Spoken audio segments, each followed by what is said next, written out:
बिस्मिल्लाहिर्रहमानिर्रहीम। आज हमारी सेकंड क्लास है और सेकंड क्लास में हम इस तरह से अपनी क्लास को चलाएंगे। सबसे पहले हम देखेंगे फाइनेंशियल बिजनेस ट्रांजैक्शन से क्या मुराद है, ठीक और है। उसके बाद हेड ऑफ अकाउंट को समझेंगे फाइनेंशियल बिजनेस ट्रांजैक्शंस के रिलेशन में। इन दोनों को कनेक्ट करेंगे आपस में। और उसके ठीक है। बाद एक हेड ऑफ अकाउंट जब हम देखेंगे क्या होता है, समझ जाएंगे, तो फिर हम इसकी मैपिंग कैसे होती है चार्ट ऑफ अकाउंट के एलिमेंट्स के साथ, उसको हम देखेंगे। और पहली क्लास से कनेक्टिविटी बनाने के लिए पहली क्लास में हमने ये देखा था कि टाइप्स ऑफ बिजनेसेस क्या होते हैं और बिजनेस की टाइप को समझना क्यों जरूरी है। इसलिए जरूरी है कि हम तभी एक रेलेवेंट चार्ट ऑफ अकाउंट बनाएंगे। रेलेवेंट चार्ट ऑफ अकाउंट बनेगा तो ही हम रेलेवेंट रिपोर्टिंग्स पर जा सकेंगे। इसके अलावा कुछ और भी हमने बातें डिस्कस की थी। Elements of chart of accounts हमने वहां देखे थे। 6 होते हैं और क्विक बुक्स कुछ ज्यादा कर देता है, लेकिन उनको डिवाइड कर देता है आसानी के लिए, होते तो 6 ही हैं, वगैरह वगैरह। अब हम सबसे जी। पहले बढ़ते हैं फाइनेंशियल बिजनेस ट्रांजैक्शन की तरफ। इसकी एग्जांपल्स अगर आप देखें, सबसे पहले इसको अंडरस्टैंड करने से पहले, तो कैश हम्म। में सेल कर दी, मैंने एक आइटम बेचा और कैश ले लिया, या एक आइटम बेचा और उधार खड़ा हो गया, यानी मेरा रिसीवेबल बुक हो गया। कस्टमर्स, पेमेंट फ्रॉम कस्टमर्स, उधार लिया, उधार सेल की थी तो कस्टमर ने जब पैसे दिए तो वो पैसे आए। मैंने रॉ मटेरियल परचेज किया कैश पे या क्रेडिट पे। आप देखें, अच्छा आगे देख लेते हैं हम। लोन मैंने रिसीव किया, एम्प्लॉयज को उनकी सर्विसेज के लिए पेमेंट्स की। देखें इन तमाम ट्रांजैक्शंस में क्या हो रहा है, एक मॉनेटरी इम्पैक्ट आपको नजर आ रहा है कि एक जो इकोनॉमिक रिसोर्स है, मॉनेटरी इम्पैक्ट है, रुपया पैसा इनफ्लो आउटफ्लो हो रहा है। तो बेसिकली ये सारी ठीक है। फाइनेंशियल बिजनेस ट्रांजैक्शंस हैं जो बिजनेस में हो, जो कोई बिजनेस करता है तो इन तमाम ट्रांजैक्शंस को वो कर रहा होता है। और जी, हमारी ऐसे ही है। अकाउंटिंग में जो बहस है वो इन्हीं की रिकॉर्डिंग पे है कि मेरी 1,000 ट्रांजैक्शन हुई हैं। कुछ ऐसा कर दे अकाउंटिंग सिस्टम कि ये 1,000 ट्रांजैक्शन एक ऐसी रिपोर्ट बन के सामने आ जाए जिससे मैं अपनी बिजनेस की वैल्यूएशन कर सकूं। तो any transaction that has a monetary impact on business accounts in a finance is a financial transaction. Simple सी बात है, आपको ऑलरेडी मालूम है। तो आगे बढ़ते हैं। अब एक हम फाइनेंशियल ट्रांजैक्शन उठाते हैं। हेड ऑफ अकाउंट की अंडरस्टैंडिंग के लिए, एक हेड ऑफ अकाउंट क्यों बनता है, क्या जरूरत पेश आ जाती है। तो हम कोई एक बिजनेस फाइनेंशियल एक हम बिजनेस फाइनेंशियल ट्रांजैक्शन उठाते हैं। लेट्स सपोज, इसको मैं थोड़ा बड़ा करता हूँ जरा नुमाया हो जाए। और देखें, सीरियल नंबर 1 देखिएगा कि होटल बिल ठीक for provision of soft drink and burger to business clients during meeting. अब लेट्स से आप डंकिंस चले गए और वहां पे आप एक बिजनेस मीटिंग कर रहे हैं, या आप पर्ल कॉन्टिनेंटल चले गए और वहां बिजनेस मीटिंग कर रहे हैं। तो जाहिर है वहां स्नैक्स आए, ड्रिंक्स आई, उसका बिल आ गया। तो एक है। ट्रांजैक्शन अपने सामने ये रखें, ये बिजनेस की ट्रांजैक्शन है क्योंकि बिजनेस मीटिंग थी। Second transaction, bill for bill for purchase of everyday milk and टपाल फॉर स्टाफ कैंटीन। अब आपने अपने एम्प्लॉयज को एक कैंटीन में चाय पी पिलाने की फैसिलिटी रखी हुई है, आप फ्री चाय देते हैं उनको सुबह दोपहर। तो जाहिर है उसका भी बिल आता होगा इम्तियाज स्टोर से, सुपर हाइपर स्टार से, कि जी ये बिल आया है, दूध चीनी आई है, वगैरह वगैरह। अब ये फाइनेंशियल ट्रांजैक्शन नंबर 2 है। अब फाइनेंशियल नंबर ट्रांजैक्शन नंबर 3 देखें, payment of food expenses for employees annual function to Al Habib caterers. Al Habib caterers वाले से कौरमा चिकन कढ़ाई वगैरह बनवाई और एनुअल गेट टुगेदर किया और वहाँ खाना शाना खाया, कोल्ड ड्रिंक्स वगैरह पी। अब आप देखें तीनों ट्रांजैक्शंस आपको क्या सिमिलर नेचर की नहीं लग रही। हाँ, लेकिन एक बिजनेस से स्टाफ के क्लाइंट्स के लिए हो रही है, एक स्टाफ के लिए हो रही है। और एम्प्लॉय एनुअल फंक्शन ये भी स्टाफ के लिए हो रही है। लेकिन सारी बिजनेस रिलेटेड खर्चे हैं। और इन तमाम में खाने पीने की इन्वॉल्वमेंट है, ठीक है ना। ऐसा ही है, ऐसा ही है। अब क्वेश्चन हमारे जेहन में ये आया, डज ऑल थ्री बिल्स होना चाहिए, बिल्स ऑफ बिजनेस ट्रांजैक्शन, ये और गलत है, of business transactions are related और not. Yes, all are of similar nature. देखिए ये तीनों सिमिलर नेचर की हैं। तो अब मैं अगर इस तरह हम्म। की 10 ट्रांजैक्शन 20 ट्रांजैक्शन हर हफ्ते हर महीने कर रहा हूं, तो मेरे लिए तो बड़ा चैलेंज है कि मैं इसको कैसे देखूंगा। तो अब ये यहाँ हेड ऑफ अकाउंट का कॉन्सेप्ट आया, अकाउंटिंग ने एक हेड ऑफ अकाउंट का कॉन्सेप्ट दिया कि आप ऐसा करें, अगर इसमें लेट से खर्चा हुआ 50,000, इसमें हुआ 20,000, इसमें हुआ 30,000, तो आप इन तीनों तरह की और इससे मिलती जुलती और ट्रांजेक्शन्स के लिए एक हेड मुकर्रर कर लें। वो हेड क्या है? Meals and entertainment. कोई भी खर्चा होगा इस नौयत का या इस जैसा, हम उसको एक हेड ऑफ अकाउंट में पार्क कर देंगे। उसका नाम हमने रख दिया मील्स एंड एंटरटेनमेंट। अब इसी पे एक और मिसाल देता हूं आपको। लेट सपोज आपके पास बहुत सारी बिजनेस में गाड़ियां हैं, उसका रिपेयर का खर्चा होता है। आपके पास एसी है, उसका भी रिपेयर का खर्चा होता है। आपके पास जनरेटर है, उसका भी रिपेयर का खर्चा होता है। आपके पास बिल्डिंग है, उसका भी रिपेयर का खर्चा होता है। तो हम अगर चाहें तो इन तमाम खर्चों के लिए क्या एक हेड ऑफ अकाउंट तजवीज कर सकते हैं? क्या हम ये करेंगे, repair and expenses for car, repair and expenses for car 1, car 2, car number फला, repair and expenses for generator number 1, ये तो बहुत सारे हेड्स बन जाएंगे। तो head of account basically hmm. उन तमाम ट्रांजैक्शन को कंसोलिडेट करने के लिए एक हेड तजवीज किया जाता है, ताकि वो सारी चीजें यहाँ क्लब हो जाएं। तो हम एक हेड बना सकते हैं रिपेयर एंड मेंटेनेंस। जो भी खर्चा होगा रिपेयर एंड मेंटेनेंस का, वो हम वहां पार कर सकते हैं। तो ये पर्पस है एक हेड ऑफ अकाउंट बनाने का। अब हम इसको देखते हैं कि हम कैसे डिफाइन करते हैं इसको। The head of account is a code or category use in accounting. Accounting basically एक सिस्टम है फाइनेंशियल ट्रांजैक्शंस को इस तरह रिकॉर्ड करने का कि वो आपको अच्छी रिपोर्टिंग करके दे देता है। तो head of account is a code used in accounting. किस लिए? To classify. अब क्लासिफाई से आप ये मतलब ले लें, देखें 3 तरह की ट्रांजेक्शन हैं, इन तीनों को एक ही जगह क्लासिफाई कर दिया मील्स में। और organise different type of financial transactions. और देखें रिपेयरिंग को ये अलग में ले जाएगा, मील्स को अलग में, टैक्सेस को अलग में। तो देखें आपकी ट्रांजेक्शन्स को ऑर्गेनाइज कर रहा है डिफरेंटली, डिफरेंट हेड्स में ऑर्गेनाइज कर रहा है। मेकिंग पर्पस क्या है? Making it easier to track and report them accurately. ताकि अब मेरे 10-20 तरह के खर्चे हैं, अगर मैं 10-20 तरह के हेड बना लूं, जैसे मैं आपको बताऊं, मैं एक ऑटो वर्कशॉप में गया, वहां मैंने उनकी कॉस्ट ऑफ सेल्स और एडमिन एक्सपेंसेस को देखा, प्रॉफिट एंड लॉस रिव्यू किया। तो उन्होंने क्या किया हुआ था, कॉस्ट ऑफ सेल्स में वो गाड़ी की रिपेयरिंग करते थे। बल्ब आया तो उन्होंने चार्ट ऑफ अकाउंट में लिख दिया बल्ब, लुब्रिकेंट आया तो लिख दिया लुब्रिकेंट। पता चला उनका चार्ट ऑफ अकाउंट इतना बड़ा और प्रॉफिट एंड लॉस अकाउंट बहुत बड़ा हो गया। हालांकि उनसे कोई कहे कि भाई लुब्रिकेंट हो या बल्ब लगा हो या पेंट हुआ हो, या ये तो सारे स्टोर स्पेयर्स वगैरह की छोटे छोटे आइटम है जो हर गाड़ी में थोड़ा बहुत लगता है। तो आप कॉस्ट ऑफ सेल्स में एक हेड बना देते स्टोर एंड स्पेयर्स का, और ये सारे खर्चे आप उसमें डाल देते। तो अब वो चार्ट ऑफ अकाउंट बहुत छोटा सा हो गया, पीएनएल छोटा सा बनेगा, और मैनेजमेंट को एक नजर में नजर आ, एक पेज पे नजर आ जाएगा कि हम कहाँ स्टैंड कर रहे हैं। तो हेड ऑफ अकाउंट से हमें ये फायदा हो जाता है कि हम अपनी फाइनेंशियल स्टेटमेंट की रिपोर्टिंग बहुत अच्छे तरीके से देख सकते हैं और एक्यूरेटली डिसीजन मेकिंग कर सकते हैं। अदरवाइज तो इतना मैसी प्रॉफिट एंड लॉस बन जाएगा कि हम यही देखते रहेंगे कि भाई मील्स में कि मसलन हम इसी में देख लें, अगर 3 हेड बन जाते, एक्सपेंसेस फॉर क्लाइंट मीटिंग, एक और बन जाता एवरीडे मिल्क, एक और बन जाता एनुअल फंक्शन एक्सपेंस, पता चला रमजान सहरी, रमजान इफ्तार, हज। तो इस तरह नहीं करना। हेड ऑफ अकाउंट क्या करता है, रिलेटेड टाइप की ट्रांजैक्शंस को, सिमिलर नेचर की ट्रांजैक्शंस को एक जगह पूल करता है, और ये पूल हमारी फाइनेंशियल स्टेटमेंट में रिफ्लेक्ट होता है, ताकि हम अच्छे अंदाज से रिपोर्ट से क्विकली उसको अंडरस्टैंडिंग ले सकें और डिसीजन मेकिंग कर सकें।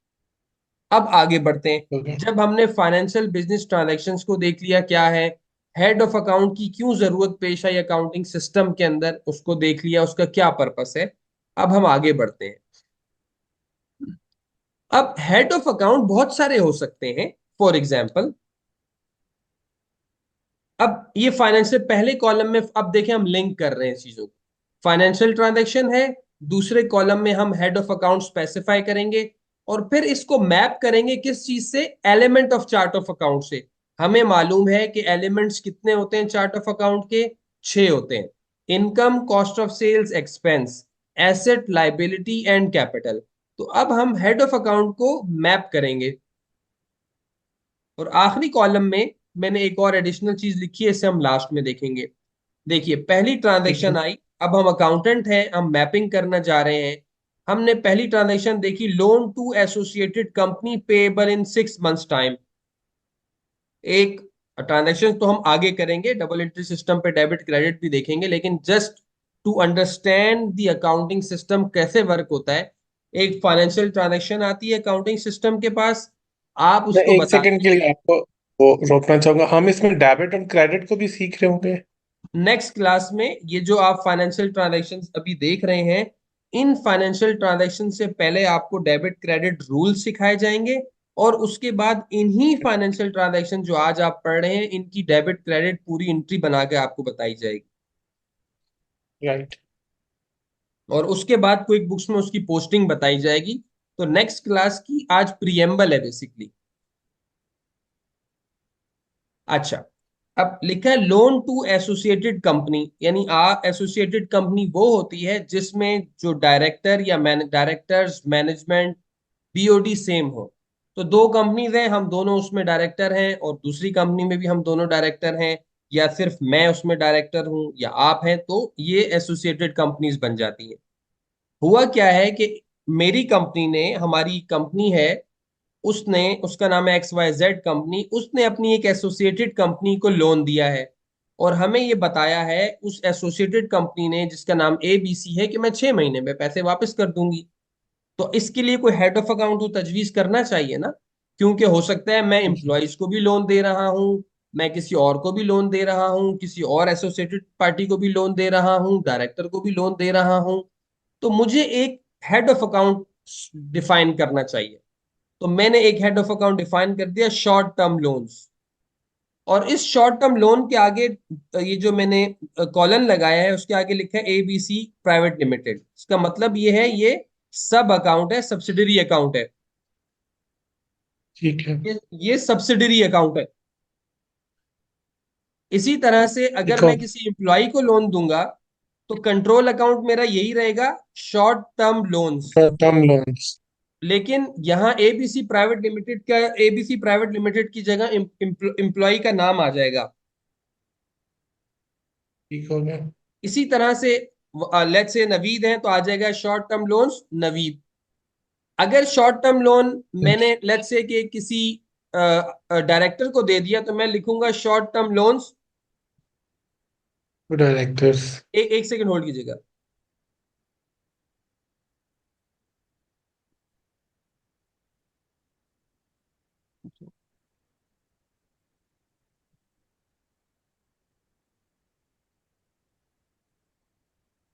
तो शॉर्ट टर्म लोन हमने तजवीज कर लिया कि ये मेरा कंट्रोल अकाउंट होगा, और इसके सब्सिडरी आप खोलते जाइएगा। आपने डायरेक्टर को लोन दिया, उसका नाम लिख दें, एम्प्लॉय को दिया, उसका नाम लिख दें, एसोसिएट कंपनी को दिया, उसका नाम लिख दें।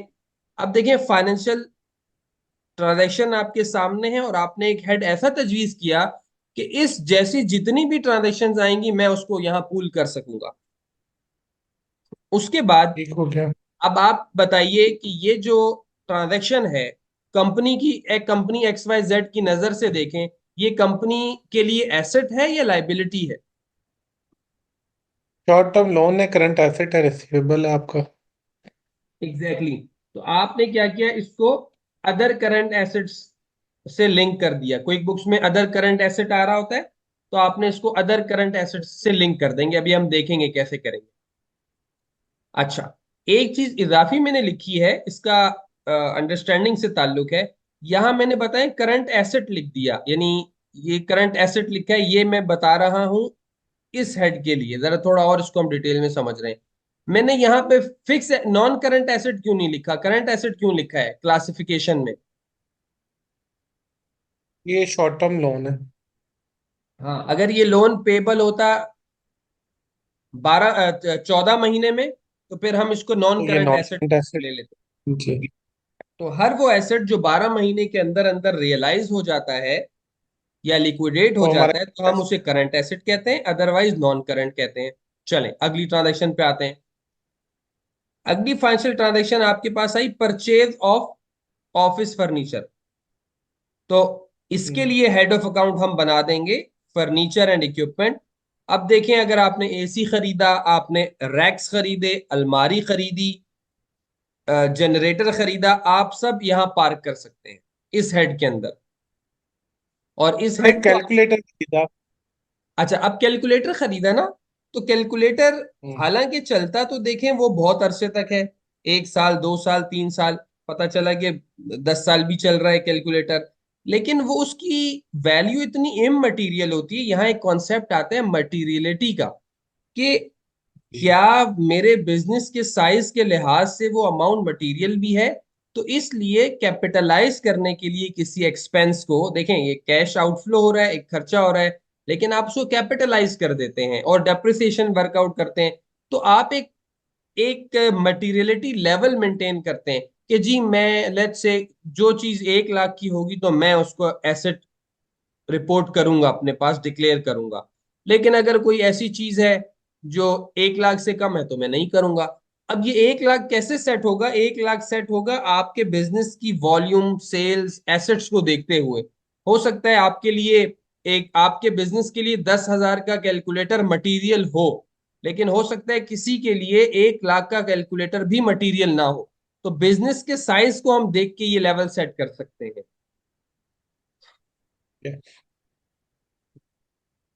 ओके, तो मैप करेंगे इसको फिक्स एसेट से, और इस पे डेप्रिसिएशन भी वर्कआउट होगा।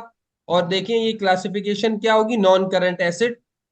जब आप फिक्स एसेट से इसको मैप करेंगे, तो क्विक बुक्स इसको खुद नॉन करंट एसेट में पार्क करेगा। चले आगे चलते हैं।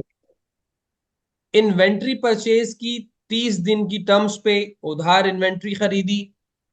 तो क्विक बुक्स के अंदर एक इन्वेंट्री मॉड्यूल है, हम उसको एक्टिवेट कर लेते हैं। कैसे होगा मैं बता दूंगा। इन्वेंट्री आइटम हम बनाते हैं और रॉ मटेरियल में पार्क कर देते हैं। ये कैसे होगा हम करेंगे, अभी तो सिर्फ कॉन्सेप्ट लेना है कि इन्वेंट्री आइटम बनाना है और रॉ मटेरियल या फिनिश गुड्स या WIP जो भी आप बनाना चाहते हैं, हेड ऑफ अकाउंट उससे लिंक कर देंगे। और ये अदर करंट एसेट में बाय डिफॉल्ट पार्क हो जाती है इन्वेंट्री, और ये करंट ठीक हो एसेट है। इसी तरह आप वेंडर को पेमेंट करेंगे, तो वेंडर सेंटर, वेंडर की पेमेंट को हैंडल करने के लिए क्विक बुक्स के अंदर एक अलग से मॉड्यूल प्रोवाइडेड है। उसको वेंडर सेंटर से हम ऑपरेट करते हैं। तो जब हम वेंडर की पेमेंट की बात करेंगे या वेंडर के बिल पोस्ट करने की बात करेंगे, तो हमें वेंडर सेंटर इस्तेमाल करना होगा और वहां जाके हम वेंडर बनाएंगे।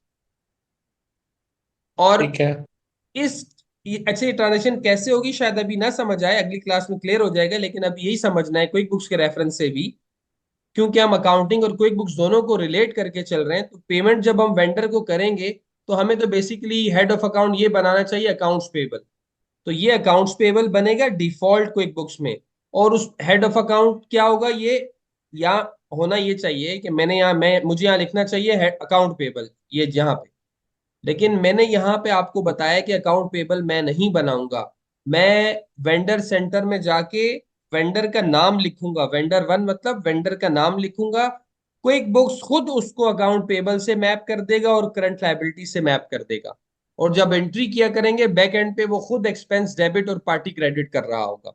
लेकिन यहाँ बताने का मकसद क्विक बुक्स के मैकेनिज्म को समझाना है कि आप वेंडर सेंटर में जाके वेंडर बना देंगे, और वो बाय डिफॉल्ट, डिफॉल्ट का मतलब है हमें कुछ नहीं करना, वो बाय डिफॉल्ट इसको अकाउंट पेबल और करंट लायबिलिटी के साथ लिंक अप कर देगा। राइट। अच्छा, कैश विड्रॉल फॉर पेटी कैश एक्सपेंसेस, आप एक कैश इन हैंड बना लीजिएगा और इसकी कैटेगरी क्या होगी, बैंक। और ये करंट एसेट है, एंड सो ऑन। इसी तरह मैंने कुछ और चीजों को आगे बताया है। मसलन रेंट पे किया है, तो आप रेंट एक्सपेंस बना लेंगे और इसको एक्सपेंसेस में बना लेंगे। फैक्ट्री में मिसिस रेंट रेंट नहीं है, ये रेंट पेड है, तो rent expense cost of sales में हम बना लेंगे, उसको कॉस्ट ऑफ सेल्स से लिंक कर देंगे। अब ये फैक्ट्री का रेंट है तो इसको हमने कॉस्ट ऑफ सेल्स में बनाया रेंट एक्सपेंस के नाम से। अच्छा, आप कहेंगे कि ये सीओजीएस लिखने की क्या जरूरत है? ये इसलिए मैंने लिख दिया कि क्विक बुक्स क्या करता है, जब आप हेड ऑफ अकाउंट बनाते हैं, अब कॉस्ट ऑफ सेल्स में भी आप रेंट एक्सपेंस लिखेंगे और एडमिन एक्सपेंसेस में भी रेंट एक्सपेंस लिखेंगे तो उस सेव नहीं करने देगा। एक तरह की स्पेलिंग के हेड ऑफ अकाउंट को दो दफा सेव नहीं करने देता, तो उसको आप राइट। थोड़ी सी स्पेलिंग चेंज कर दें। मैंने आगे कॉस्ट ऑफ सीओजीएस लिख दिया ताकि मुझे वो सेव करने की इजाजत दे दे। इसी तरह सेल टू कस्टमर में ये होता है कि आप कस्टमर सेंटर को यूज करते हैं, चार्ट ऑफ अकाउंट को यूज नहीं करते। आप कस्टमर सेंटर में जाके कस्टमर खोलते हैं, वो बाय डिफॉल्ट अकाउंट रिसीवेबल से लिंक कर देता है और करंट एसेट में ले जाता है। बैक एंड पे क्या एंट्रीज इसकी बनती हैं इसको हम देख लेंगे। तो अब तक की क्लास का खुला, अच्छा आगे हम क्विक बुक्स जो अभी हमने देखा है उसको हम क्विक बुक्स में थोड़ा सा देखते हैं। अभी अभी तक जो हमने देखा, हमने ये समझने की कोशिश की कि फाइनेंशियल ट्रांजैक्शन क्या है। एक तरह की फाइनेंशियल ट्रांजैक्शन को एक हेड में हम पूल करते और उस हेड को चार्ट ऑफ अकाउंट की रेलेवेंट कैटेगरी से जोड़ देते हैं। मसलन रेंट एक्सपेंस था, एक फाइनेंशियल ट्रांजैक्शन थी।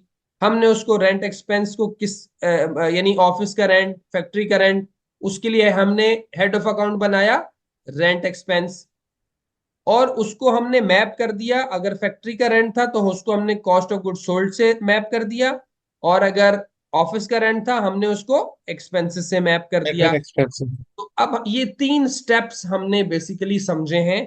यहां से तस्वीर से भी देख सकते हैं या हम इस चार्ट की मदद से भी समझ सकते हैं यहां पर, कि पहले फाइनेंशियल ट्रांजैक्शन आई, उसके बाद इसको हमने, इसके लिए हमने हेड ऑफ अकाउंट तजवीज किया। और पहली क्लास में हमने ये भी देखा कि वो बहुत सारे हेड ऑफ अकाउंट हमें खुद दे देता है अगर हम रेलेवेंट बिजनेस सही सेलेक्ट कर लें, इंडस्ट्री। और फिर हेड ऑफ अकाउंट की हमने मैपिंग कर the element of chart of account से। यहां तक क्लैरिटी है? और अच्छा, फिर ये हमने क्लासिफिकेशन देख ली कि अगर कोई ऐसा एसेट है जो 12 महीने में वो मेटेरियलाइज हो जाता है, वो रियलाइज हो जाता है या लिक्विडेट हो जाता है, तो उसको हम करंट एसेट कहते हैं। जैसे कि cash, account receivable, inventory. Other than building को, फर्नीचर को हम नॉन करंट कहते हैं। इसी तरह वो लाइबिलिटी, वो पैसा, वो वाजिबुल अदा रकम जो मुझे 12 महीने के अंदर पे करनी है उसको हम करंट लाइबिलिटी कहते हैं। और 12 महीने के बाद अगर कोई चीज पे करनी है तो हम उसे नॉन करंट लाइबिलिटी कहते हैं। अब तक की क्लास हो में गया। कोई आपका क्वेश्चन हो तो कीजिए। क्लियर है, हम आगे चल रहे हैं। चलिए अब हम क्विक बुक्स पे आते हैं। ये कंपनी हमने क्रिएट की थी। अब हम जो अभी हमने पढ़ा है उसी को हम समझते हैं। लेट्स सपोज आपके पास फैक्ट्री का भी रेंट है, आपके पास ऑफिस का भी रेंट है। अब चार्ट ऑफ अकाउंट आप बना रहे हैं, आपको पता है क्लाइंट की फैक्ट्री भी है और क्लाइंट का ऑफिस भी है, तो रेंट एक्सपेंस तो एक ही है। लेकिन जब आप इसकी मैपिंग करेंगे एलिमेंट से तो देखें एलिमेंट तो दो बनेंगे, क्योंकि एक रेंट फैक्ट्री का है तो सीओजीएस में जाएगा, कॉस्ट ऑफ सेल्स में, क्योंकि वहां प्रोडक्शन होती है। और जो ऑफिस प्रेमिसेस का रेंट है वो एडमिन एक्सपेंसेस में जाएगा। तो आप आइए लिस्ट चार्ट ऑफ अकाउंट। चल, एक रेंट एक्सपेंस बना हुआ है, मैं पहले इसको डिलीट कर देता हूं। चल, अब देखें। चले, number one, what is financial transaction in front of you? You have financial transaction in front of you that company will be paying rent expense for office premises as well as for factory premises। ये financial transaction है, इसका आपने head of account बनाना है। अब चलें, rent expense new expense में बनेगा। अब देखें मैपिंग पहले हो रही है, हेड ऑफ अकाउंट बाद में बन रहा है। अब आपके जहन में क्या है, पहले मैं कौन सा हेड बना रहा हूं, किस फाइनेंशियल ट्रांजैक्शन के लिए? जो मेरी सीओजीएस से रिलेटेड है, फैक्ट्री से रिलेटेड है, प्रोडक्शन फैसिलिटी से रिलेटेड है। तो मैंने यहां से सेलेक्ट किया cost of good sold, continue, और यहां लिख दिया रेंट एक्सपेंस सीओजीएस। हालांकि सीओजीएस ऊपर लिखा है लेकिन मैंने आपको बता दिया ये मैं क्यों लिख रहा हूं। ताकि जी, जो बुक कीपर है उसको एंट्री करते हुए वो सेविंग्स को वो जैसी जो है ना रेंट, सेव करेगा। हाँ वो जैसी रेंट एक्सपेंस लिखेगा उसको दो नजर आएंगे, वो समझ जाएगा भाई सीओजीएस फैक्ट्री वाला है। तो आप यहाँ पर लिख भी सकते हैं कि this rent is related to factory building, ताकि अकाउंटेंट को ना भी समझ आए तो हेड पे आकर यहाँ आकर देख सकता है। मैंने कर दिया सेव एंड क्लोज।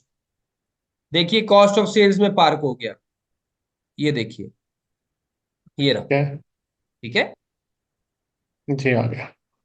अब अगर मैं एक और हेड बनाऊं, एक और फाइनेंशियल ट्रांजैक्शन क्या है, ऑफिस प्रीमिसेस का रेंट देना है, तो अब ये एक्सपेंस में मैप करूंगा मैं। देखें इसने आपको बताया, अब ये देखें रेंट, ये रहा रेंट। लेकिन ये कौन सा रेंट हो सकता है, ये फैक्ट्री का नहीं हो सकता, ये वेयर हाउस का नहीं हो सकता। वो कौन सा वेयर हाउस, जो प्रोडक्शन फैसिलिटी के साथ है। लेकिन वो वेयर हाउस या वो गोदाम जो कि सेल्स मार्केटिंग और डिलीवरी में हो रहा है, वो यहीं पे बनेगा। अब ये मैं ऑफिस प्रीमिसेस का एक्सपेंस बना रहा हूं, तो मैंने कंटिन्यू किया, मैप कर दिया है मैंने, और मैंने यहां लिख दिया रेंट एक्सपेंस। और कुछ करने की जरूरत ही नहीं है, चाहे तो यहां आप मेंशन कर सकते हैं, और सेव एंड क्लोज कर दिया। तो देखें फाइनेंशियल ट्रांजैक्शन का पहले हमने हेड सजेस्ट किया, फिर मैप किया। मैं जब हमने थ्योरी पढ़ी, क्विक बुक्स क्या करता है, आपके दिमाग में फाइनेंशियल ट्रांजैक्शन होती है, आप सबसे पहले ये सोचते हैं कि मैप किस एलिमेंट से होगा। 6 एलिमेंट्स में से आप पहले मैपिंग सोच लेते हैं, मैप पे पहले क्लिक करते हैं, और फिर हेड ऑफ अकाउंट लिख के सेव कर देते हैं। तो ये प्रोसेस है। अब मसलन हमने देखा था फिक्स एसेट्स।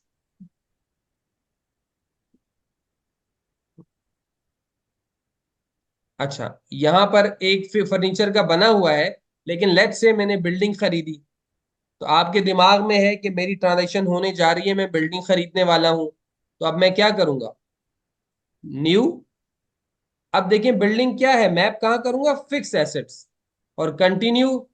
अब मैं हेड ऑफ अकाउंट डालूंगा, बिल्डिंग, सेव एंड क्लोज। मैंने लैंड खरीदी, न्यू। लैंड क्या होती है, लैंड भी फिक्स एसेट होता है।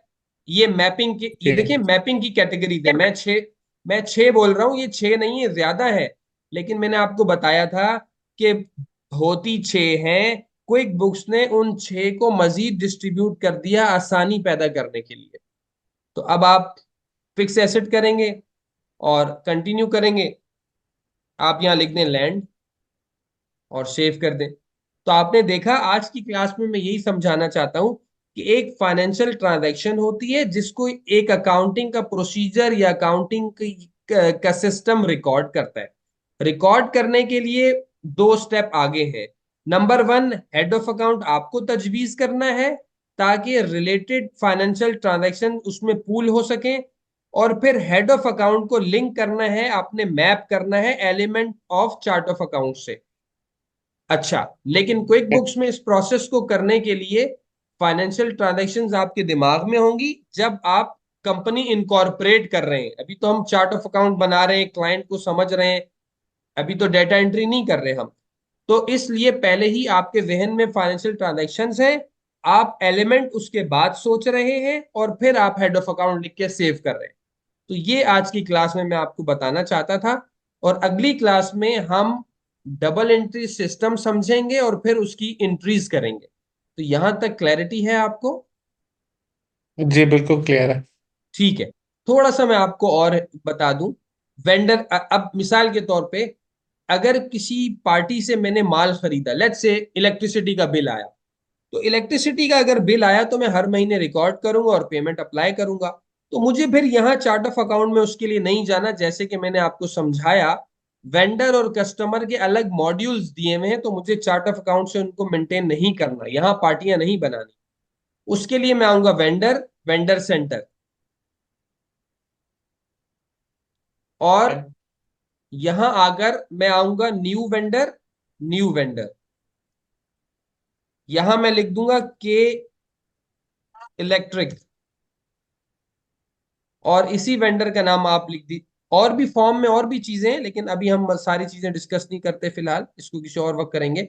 हमने अभी एक वेंडर यहां बना, बल्कि कर लेते हैं। ये वेंडर के सारे पर्टिकुलर्स हैं, उसकी ईमेल डाल दें, उसकी वेबसाइट डाल दें, उसकी और भी जो जो चीजें, फोन नंबर डाल दें, कंप्लीट एड्रेस डाल दें, आप यहाँ पे कंप्लीट एड्रेस डाल दें, ठीक है, उसका एनटीएन नंबर आप डाल दें, यहीं पे एनटीएन नंबर डाल दें। अच्छा, उसके बाद हो पेमेंट गया। सेटिंग, इसकी आपको कोई खास जरूरत नहीं पड़ेगी। या हाँ, पेमेंट टर्म आप डाल सकते हैं ताकि एजिंग उसकी मेंटेन हो, कि भाई मेरा, मैं इसको ड्यू ऑन रिसिप्ट, जैसे ही बिल आएगा मैं पे कर दूंगा। नेट 15 का मतलब है 15 दिन बाद पे करूंगा, ये जरूर डालेंगे आप, इसी के ऊपर एजिंग हमारी सेट होगी। हम देखेंगे कैश फ्लो मैनेजमेंट में एजिंग क्या क्या होती है, कैसे देखते हैं। 30 दिन बाद पेमेंट करनी है तो इस पे क्लिक करेंगे। अच्छा, टैक्स सेटिंग, ये हम हमसे ये यूएस, अगर 1099 फॉर्म भर आप यूएस टैक्स पढ़ेंगे तब आपको ये समझ आएगा कि ये इसकी क्या रेलेवेंसी होती है। जाहिर है वो क्या? मुझे तो आता नहीं है इसलिए मैं एक्सप्लेन नहीं कर सकता, लेकिन बहरहाल आप क्योंकि यूएस टैक्सेशन भी पढ़ रहे हैं तो आपको इसकी रेलेवेंसी पता चलेगी कि इससे क्या होता है। क्योंकि क्विक बुक्स इनेबल करता है यूएस के टैक्स के फॉर्म्स का डेटा आपको बना बनाया दे देता है। अकाउंट सेटिंग, अब आपको पता है कि इलेक्ट्रिक का बिल तो इलेक्ट्रिसिटी एक्सपेंस में ही जाएगा ना, तो ये आपको ये भी ऑप्शन देता है, आप पहले से हेड ऑफ अकाउंट डिफाइन कर दें, एलिमेंट से सेट कर दें। तो आप यहाँ चार्ट ऑफ अकाउंट में जाकर लिस्ट, चार्ट ऑफ अकाउंट में जाकर भी आप हेड बना सकते हैं, लेकिन आप यहां से भी, क्विक बुक्स आपको प्रिविलेज देता है, आप यहां से भी जाके हेड ऑफ अकाउंट बना दें। ये क्या है? एक्सपेंस है। एक्सपेंस का मतलब है ये ऑफिस के बिजली का बिल है। कंटिन्यू मैंने किया और मैंने यहां लिख दिया electricity charges, save and close कर दिए। अब अभी मैं बताता हूं क्या होगा, देंगे ओके कर दिया। अब देखें ये एक वेंडर यहां बन गया।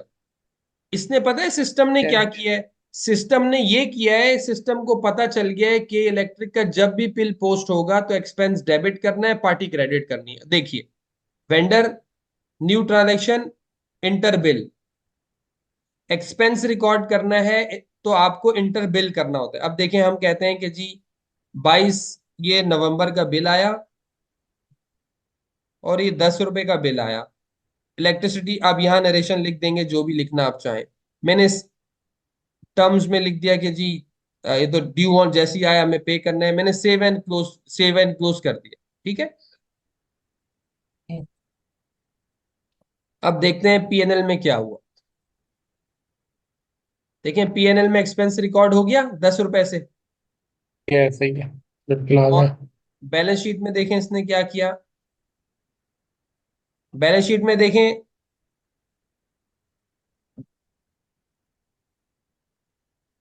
ये देखें, ये देखें बैलेंस शीट में आपको यहाँ 30 रुपए के अंदर इसकी रिफ्लेक्शन आ रही है। बैलेंस शीट में टोटल अमाउंट आ रहा होगा, लेकिन आप ये चाहेंगे जुनेद भाई इसकी डिटेल कैसे मिलेगी, मैं तो डिटेल देखना चाहता हूँ ये कौन कौन सी पार्टी है। तो इसकी डिटेल आपको कहां से मिलेगी? रिपोर्ट, वेंडर बैलेंस समरी, इस पे क्लिक करेंगे। रिपोर्ट हम अलग से भी देखेंगे, अभी थोड़ा सा आपको इसका फ्लो समझ आए। देखें के इलेक्ट्रिक नजर आ रहा है, 10 रुपए पे करने हैं, जी। ठीक है। ये समझ आ रही है आपको कि एक्सपेंस डेबिट जी हुआ, बिल्कुल। लाइबिलिटी क्रिएट हो गई।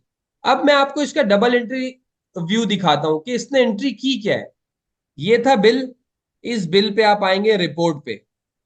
रिपोर्ट पे आने के बाद लिखें, ये इस पे क्लिक करें, ट्रांजैक्शन हिस्ट्री, सॉरी क्या? ट्रांजैक्शन हिस्ट्री नहीं, ट्रांजैक्शन जर्नल। ये इस बिल पोस्ट करने की बैकएंड पे जो एंट्री इसने बनाई है वो आपको दिखा रहा है। देखें इसने क्या किया है, देखें इलेक्ट्रिसिटी एक्सपेंस डेबिट किया है और अकाउंट पेबल क्रेडिट किया है। जो हमारे लेगेसी सिस्टम थे उसमें हम ऐसी एंट्री करते थे, और बी कॉम पढ़ते हैं या एमबीए पढ़ते हैं या आईसीएम में पढ़ते हैं, वहां हम यही एंट्रियां बना रहे होते हैं। मैनुअल एंट्री तो यही बनेगी ना। लेकिन क्विक बुक्स ने क्या ऐसे किया, ही। आपको मैनुअल एंट्री नहीं डालने दी। ये देखें उसने लाइबिलिटी क्रेडिट कर दी और एक्सपेंस डेबिट कर दिया। लेकिन आप देखें, आपने चार्ट ऑफ अकाउंट में तो आप गए नहीं, आपने तो अकाउंट पेबल की कोई मैपिंग ही नहीं की, जो कि आपने फिक्स एसेट के चक्कर में की, एक्सपेंस में की। तो मैंने आपको बताया वेंडर के केस में, पार्टीज के केस में इसने आपको अलग मॉड्यूल दिया हुआ है, जिसमें आप सिर्फ पार्टी क्रिएट करेंगे, बिल पोस्ट करेंगे, बैकएंड पे वो सारा सही तरीके से पोस्टिंग्स कर देगा। वो बैकएंड पे कर क्या रहा है वो देखें, ये आपको अभी मैंने बता दिया, expense debit, party credit. Clear है ठीक। ये बात? जी बिल्कुल क्लियर। आप हर ट्रांजेक्शन की आप देख सकते हैं बैकएंड पे क्या एंट्री हो रही है। फॉर एग्जांपल, अभी आपने फर्नीचर खरीदा था, इस पर डबल क्लिक करें, इसको कहते हैं ड्रिल डाउन ऑप्शन, ये ड्रिल करता है, अंदर तक जाता है। आप रिपोर्ट पे आए, ट्रांजैक्शन जर्नल, ये एक ऑप्शन भी आज आपने देख लिया, देखें उसने आपको एंट्री दे दी। कैश क्रेडिट हुआ है और fix asset debit, furniture debit हुआ है। डबल एंट्री दिखा रहा है ठीक है। आपको। जी बिल्कुल आगे। तो आज का हमारा लेक्चर यहीं तक था। अगली क्लास में हम ये देखेंगे कि जो डेबिट क्रेडिट क्या होता है। कभी हम एसेट को डेबिट करते हैं, कभी एक्सपेंस को डेबिट करते हैं, कभी लायबिलिटी को डेबिट करते हैं। ये होता क्या है, इसका अकाउंटिंग सिस्टम में ट्रांजैक्शंस की रिकॉर्डिंग के लिए क्या रूल्स बनाए गए हैं, उन रूल्स को देखेंगे। और उन रूल्स को सामने रखते हुए हम मैनुअल एंट्रीज करेंगे, और फिर उन्हीं मैनुअल एंट्रीज की क्विक बुक्स में एंट्री करके मैच करेंगे कि क्या क्विक बुक्स की डबल एंट्री, जैसे मैंने अभी आपको दिखाया, ट्रांजैक्शन जर्नल और हमारी मैनुअल एंट्री क्या एक ही है, ये कैसे प्रोसेस होता है। तो नेक्स्ट क्लास में हम basically double entries accounting system पढ़ेंगे, मैनुअल एंट्रीज बनाएंगे, और क्विक बुक्स में उन्हीं एंट्रीज को एंटर करने का तरीका सीखेंगे, और उसका इम्पैक्ट चेक करेंगे बैलेंस शीट में, पीएनएल में, लेजर्स में। एक एंट्री हो रही है तो बैकएंड पे एक सिस्टम कहाँ कहाँ क्या इम्पैक्ट डाल रहा है, ये हम देखेंगे। आपका कोई क्वेश्चन हो तो कीजिए। यहाँ तक मुझे क्लियर है। चलें, बस ठीक है। मैं आज की क्लास को ये अभी मैं इसको सेव भी कर लेता हूँ, आपसे इसकी वीडियो भी शेयर कर लेता हूँ। ठीक है नवीद भाई। जी। जजाकल्ला, बहुत शुक्रिया। चले, ओके जी, अल्लाह हाफिज।